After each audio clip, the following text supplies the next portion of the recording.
Hi,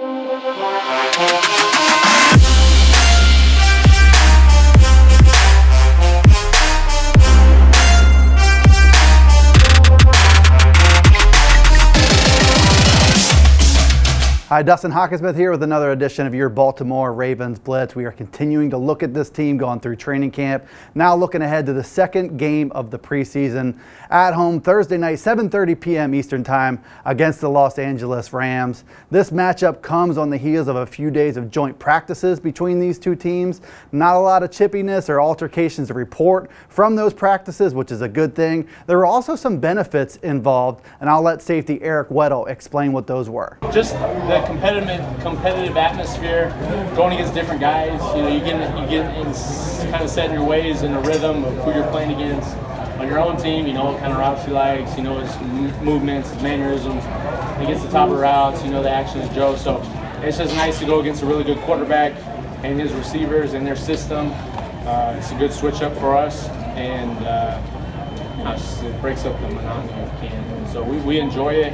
It was a great day. Great back and forth. There wasn't any chipping or late hits or anything like that. It was good, clean ball, and that's what you'd expect. Of course, going into this game, it's hard to talk about the Ravens and not talk about the quarterback position. We're not going to start with Lamar Jackson, the rookie. We're going to start with Joe Flacco and what we're looking for in his probably first preseason action. He's been working to build some chemistry with a lot of his new weapons, and our PennLive beat reporter Aaron Kazanitz explains what he's watching for in Flacco's first action. Hi everybody, I'm here in Owings Mills where the Baltimore Ravens have been practicing all week. They practiced against the Los Angeles Rams on Monday and Tuesday. The Ravens hosted joint practices, get a look at some different opponents, and then they'll play the Rams Thursday in the preseason game. And Joe Flacco, the starting quarterback, said he expects to play in the game. And I think that would be a welcome sign to Ravens fans, because Flacco is so far through training camp has done a nice job finding connection with his three new receivers, Michael Crabtree, John Brown, and Willie Snead.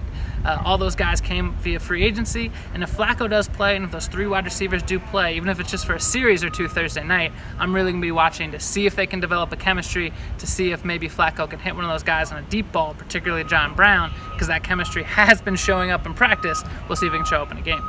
All right, thank you, Aaron. And I want to look at the tight end position as well. This is another one generating a little bit of buzz in the preseason. Hayden Hurst, a first-round pick. Mark Andrews, a third-round pick. Looks like it's pretty likely the Ravens are going to skew a little young here. Hurst has started to generate a little bit of buzz for himself. His story is becoming a little bit more well-known. He's an older player at 24 years old. He started his career in minor league baseball as a pitcher who threw in the upper 90s. You're starting to see some of his ability and upside in this Ravens offense. Both of these guys have the ability to stretch the field. We'll see if that plays out in week 2 of the preseason here against the Los Angeles Rams. All right, and last but not least, we're going to circle back to the quarterback position. Lamar Jackson, we have to talk about him, his second taste of the preseason. I think it's fair to call his preseason debut a mixed bag. You saw a lot of good, his raw ability. You saw some things that he needed to work on with his decisiveness, accuracy, touch, his ability to make really good sound decisions in the pocket. That's another thing that you have to watch against the Rams on Thursday night to see if he's getting better. The sooner he gets better, the sooner he can start to push Joe Flacco for that starting job. That's what we'll be watching here on the Baltimore Ravens Blitz. You can stay tuned with us all season long, all training camp, on PennLive.com, on Facebook, on YouTube, and on Twitter as well. We will see you next time.